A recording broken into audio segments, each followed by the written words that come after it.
Well, this is the seventh interview of a series Connect People on Music Without Quarantine, and this occasion is a very special interview.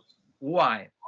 We don't have one of the musicians who played, have Jose Elizondo. Um, I don't know him personally. Uh, we met via Music Without Quarantine, and I happen to know he's a composer, and one of his pieces is played in one of the concerts on Music Without Quarantine. So I thought it would be a great idea to get to know the person and also to know a bit about the perspective of someone who's been watching most of the concerts on Music Without Quarantine. So Jose, it's a pleasure to have you here. Thank you. So Um, I would like you to tell us a bit just about yourself, generally speaking. sure. First of all, thank you very much for having me. It's a pleasure. I've been watching the concerts and enjoying them tremendously. So I'm originally from Mexico, even though I reside for the most part in the US, in Boston. And I'm actually an engineer by trade. I specialize in technology that has to do with speech recognition, applied statistics, and a little bit of artificial intelligence. But I love music. It's and particularly I am a very big fan of the cello. It's like my favorite instrument in the world. So when I learned that Benedict Klockner was going to be performing in this series, of course, I wanted to hear it. And it's been such a delight to discover some of these other wonderful performers that you have featured. So on behalf of the audience, thank you so much, because this has been an amazing series. Thanks to you. Thanks to you. Would you tell us a bit about your piece, the piece that Benedict Klockner is going to play? Sure. The name of the piece is The Dawn of Hope, La Alborada de la Esperanza. It's a very special piece to me for several reasons. So one, it was commissioned by a very dear friend, cellist Sébastien Hurtaud from France, for a couple of very interesting events. One of them was going to be a celebration, a commemoration of the 100th anniversary of the armistice that ended World War I. Very iconic moment in history.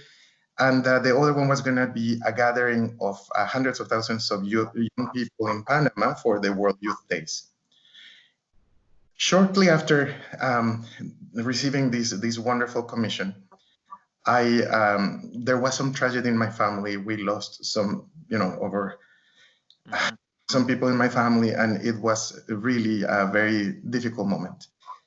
But it connected in a sense with the whole mindset that was, basically, how do you deal with a moment that was so incredibly difficult, whether it's personally, like our loss, or, for the world, so something as big as a world war, basically. And how do you move on? How do you go looking forward from that, right? And so I figured, I didn't want to write a sad piece. I wanted to focus on how basically love and compassion and hope basically get us to through these moments. And so that was the motivation behind this piece. And so it's particularly special when this piece is performed by people who happen to be very in tune with the expressivity of their instrument, and that are able to basically convey this message right beyond the notes. It's a very simple piece, but it's something that, as I said, is very meaningful to me. Yeah. And I people like.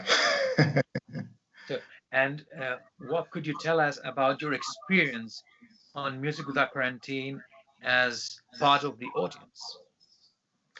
As I said, it has been, first of all, a joy, because in these moments where, everything that you watch in the news, everything that you hear from your friends and everybody is very tense, is very dark sometimes. You lose, people that you love, or, you see them struggle, or so having that moment of light in your week, when you know that you can forget about everything else and just have a glorious moment of music, and especially performed at such high caliber by people that are absolutely extraordinary, is been a gift. Thank you.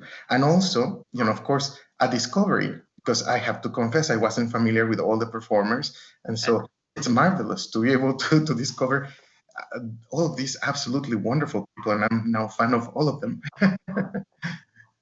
It's true, and I have to thank you as well. And I'm one of the things that I'm really how to say, maybe I'm amazed because, for instance, we have people from many different countries with different times. So, Yes. and now you are the first one who is in the United States. It's even greater, you know. So I'm really happy that you somehow got part of it, and I'm really looking forward to Benedict Klockner playing your piece, and that would be Me on too. the next concert. And, it's, as I said, a real joy, and I'm really happy that you really enjoyed the concerts. Also, thank you very much. Of course, thank you very much. And also thank you to Benedict. It's just such an honor and such a privilege to know that he's going to perform this piece. So I'm really looking forward to it.